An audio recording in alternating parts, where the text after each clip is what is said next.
We fear death because we have forgotten who we are. Over time, we come to believe that we are the body, its strength and weakness, its pleasures and pains, its memories, beliefs, and learned distortions. We mistake the temporary vessel for the living essence within it. From this forgetting arises fear, for what is bound to form must always fear its own ending. Yet death is not the end of the soul. It is the dissolving of a misunderstanding. At the moment the soul releases the body, it passes beyond the world, shaped by weight, time, and limitation. The familiar language of the flesh, pain and pleasure, hunger and thirst, desire and fatigue, falls into profound stillness. The rhythms that once governed life no longer apply. There is no need for rest where there is no exhaustion, no healing where nothing can be broken. His soul is no longer sustained by matter, nor confined by biological cycles. It abides in a freedom untouched by decay. Freed from form, awareness no longer relies on the senses. Sight, sound, touch, and taste gently dissolve, not as a loss, but as a widening. Perception is no longer filtered through nerves and organs. Knowing becomes immediate, intimate, and whole. There is no distance between the knower and what is known. The impulses that once demanded satisfaction, security, survival, comfort, lose their urgency and authority. They belonged to the body's fragile existence, not to the soul's timeless nature. With death, time itself loosens its grip. The past no longer weighs upon awareness, the future no longer calls for anticipation, and the present no longer presses forward. The sequence collapses into stillness.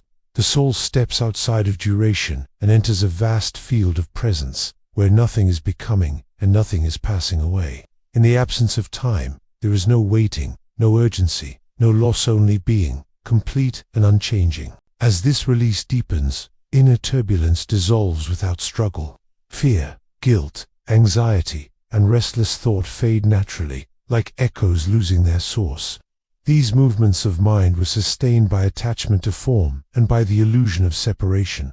When identification with the physical world falls away, these shadows lose their foundation and quietly disappear into silence. Beyond the body, the structures that once shaped identity lose their meaning. Names, roles, titles, and stories no longer define awareness. Cultural traditions and social frameworks, necessary for life in the world, are no longer carried forward. They fall away like garments set down at the threshold of a greater reality. Nothing personal is lost, yet nothing personal remains. Even love is revealed in a new and deeper way. No longer bound by attachment, longing, or fear of loss. Love expands beyond emotion into pure presence. Compassion no longer moves from one toward another. It flows everywhere at once. Care is no longer an act, but the natural expression of unity itself. There is no possession, no clinging, no holding on, for nothing exists outside the whole. In this realm, love does not arise and pass, it simply is. Nothing needs to be given, and nothing can be taken away. Separation dissolves, not into emptiness, but into fullness. The soul rests in a unified presence, where all distinctions soften and fade, where being knows itself as whole. Death, then, is not a crossing into darkness, but a return into clarity. It is not the loss of life, but the release of limitation.